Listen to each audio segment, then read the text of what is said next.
Қазақ жауынгерлері Тәжікстан Республикасының аумағына кімді іздеп барды? Памир тауына қайта көтерілуге не түрткі болды? Және ұжымдық қауіпсіздік шарты ұйымына мүше елдер қандай қауіп-қатермен бетпе-бет келіп отыр? Хабар барысында толықтырып айтамыз.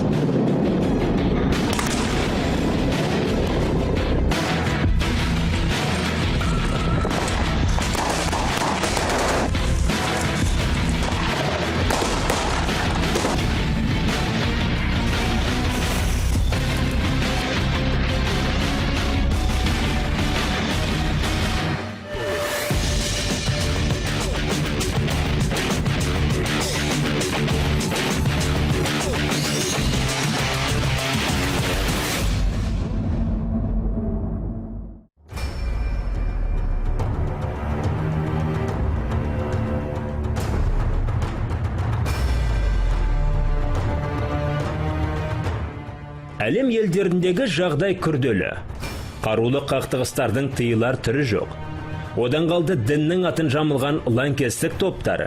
Ел ішінде іріткі салып, бейбіт тұрғындарды аяусыз қырып жатыр. Кезекті антиядролық саммитте елбасының жариялаған манифесінде көрсетілгендей, бандылар ядролық қаруға қол жеткізу үшін барын салуда.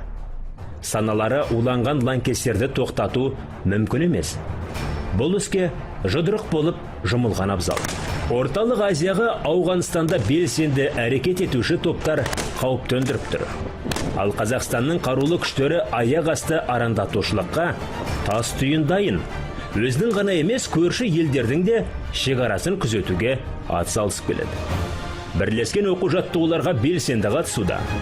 Бұл жолы Қазақстанның отан қорғаушылары ұжымдық қауіпсіздік шарты ұйымындағы әріптестермен бірге Тәжікстандағы Памир тауына бекінген лаңкестердің шартты базасының тас талқанын шығаруы тиіс еді. Главная задача, которую мы ставим, это Біз бір қатар мақсат қойып отырмыз. Соның бірі, ұжымдық қауіпсіздік шарт ұйымының барлау құралдарын қолдану мәселесі. Және арнайы бөлімшелерді басқару тәсілдерін меңгеру. Оқу-жаттығуға қатысып жатқан елдер барлаушылардың техникалық жабдықтарын ала келгені қуантады. Оларды іс жүзінде сынап, барлық әскерилердің назарына ұсынамыз. Осындай шаралардың нәтижесінде жауынгерлер бірлескен жаттығуларды орындап, араларында түсіністік пайда болады. Огневое поражение по позициям средств противовоздушной обороны боевиков и боевого Ми-24 стал первым советским, европейским и вторым в мире. Оқу-жаттығу барысында пилотсыз ұшатын заманауи аппараттар, соңғы үлгідегі электронды байланыс құралдары, шұғыл медициналық көмек көрсету жабдықтары сыналып, десант түсіру тәсілдері көрсетілді. Ал пилоттың басқаруындағы ұшу аппаратының бірі көп мақсатты Ми-8 тікұшағын ерекше атап өтуге тұрарлық. Қазақстан ұшқыштары да осы жауынгерлік әуе машинасын жоғары бағалайды. Бұл әлемдегі ең көп таралған екі қозғалтқышты тікұшақтың бірі. Оны әскерилермен қатар азаматтық авиацияда да қолданады. Тау-тастың арасында ұшып, жеке құрамды адам аяғы баспайтын шыңға дейін көтеруге қауқарлы. Қалақты машина сағатына 270 шақырым жылдамдықпен жүйткиді. 6000 метрге дейін көтеріледі. Ұшу қашықтығы 600-700 шақырым. Тікұшақ Қазақстан әскерилерінің де көңілінен шықты. Бастысы бұл жолы Тәжіктің Памир тауларында артылған сенімді ақтай білді.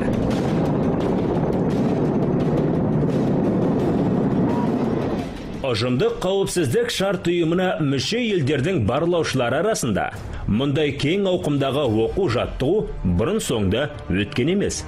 Қазақстан әскерилері де басшылық құрамды жерге қаратпады. Оқу-жаттығу мазмұны бойынша тау-тастың арасына бандылар тобы жасырынған. Олар сол жерге шатыр тігіп, лаңкестерді дайындауда. Ал ұжымдық қауіпсіздік шарт ұйымына мүше елдердің жауынгерлері бандылар лагерін тауып, олардың көзін жоюы тиіс. Таулы аймақтың таңдалуы да кездейсоқтық емес. Бұл жерде жүріп тұрудың өзі мұң. 92 мен 97 жылдары Ромита жотасына Тәжікстандағы азаматтық соғысқа қатысушы бірлескен тәжік оппозициясы бекінген еді. Дайындықсыз келген әскер бұл жерде жеңіліс табатыны анық.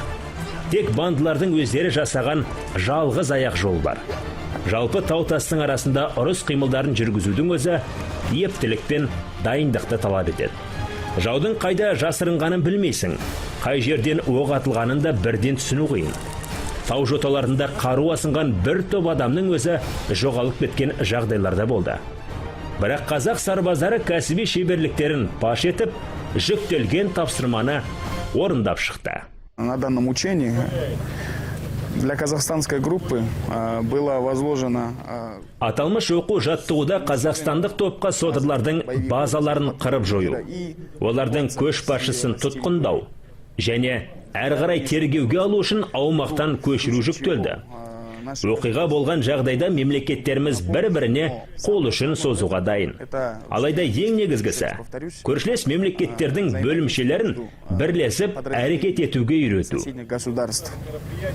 Важность именно находится в этом.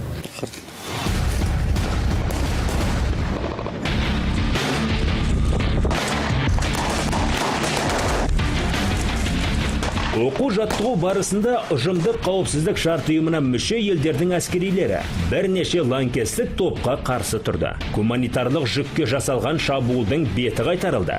Ал барлаушылар мен арнайы мақсаттағы жасақ заңсыз қарулы құрылымдарды іздеумен олардың көзін жоюы тиіс еді.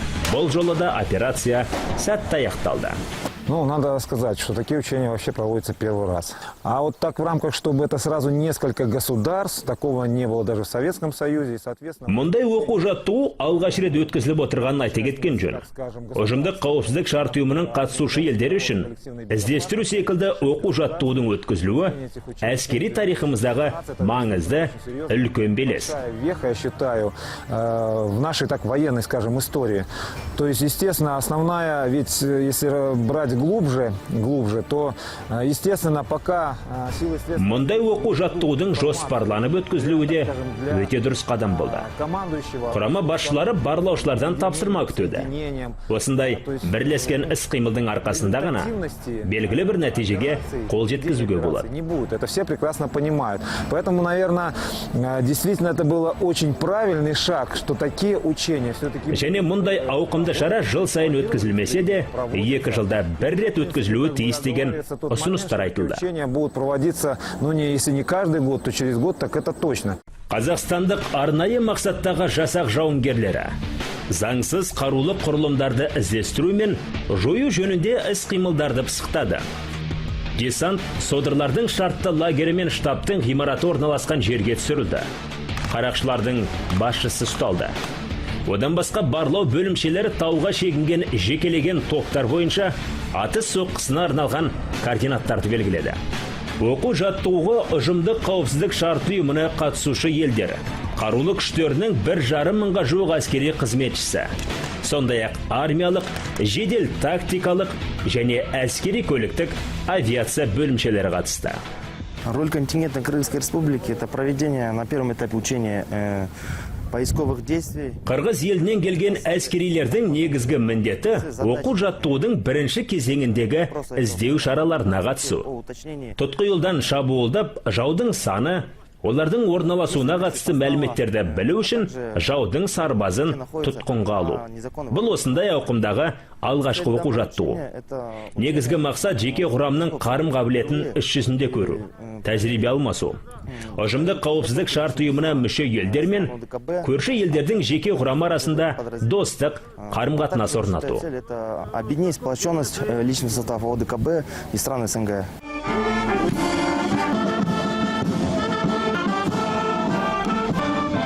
Бірлескен оқу жаттығудың нәтижесі бойынша шартты жаудың көзі жойылды. Ұйымдастырушылардың айтуынша әскерилер жүктелген тапсырмаларды уақытылы орындап, сенімді ақтап шықты. Ендеше ұйымға мүше елдердің шекарасы мен егемендігіне қауіп төнетін болса, одақтастар бір тәулік ішінде көмекке келуге дайын екен. Оған көз жетті. Әріптестеріне қазақстандық әскерилер де көмек қолын созады.